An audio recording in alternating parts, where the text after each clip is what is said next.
बिस्मिल्लाहिर्रहमानिर्रहीम। Dear viewers, अस्सलाम वालेकुम। आप देख रहे हैं हमारा चैनल नेम्स वर्ल्ड, जहाँ पे आप जान सकते हैं डिफरेंट नेम्स के उर्दू मीनिंग।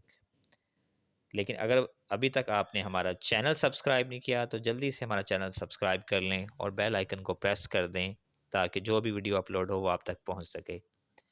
आज इस नेम के मीनिंग हम आपको बताने वाले हैं। वो नेम है अनीक, और अनीक के स्पेलिंग है ANEEQ, अनीक। आइए देखते हैं कि इस नेम के क्या मायने हैं उर्दू ज़ुबान में। अनीक नाम का शुमार मुसलमान लड़कों के नामों में होता है और इस नाम के मायने हैं कीमती, नादरो नायाब। अच्छे मीनिंग है।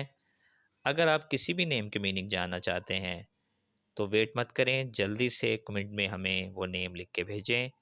हमारी ये कोशिश होगी कि उस नेम पे वीडियो बनाएं। इसके अलावा हमारे चैनल पे बहुत सी वीडियो अवेलेबल हैं नेम्स की। आप किसी भी नेम के मीनिंग देख सकते हैं वहाँ जाके। अपना बहुत ख्याल रखिएगा।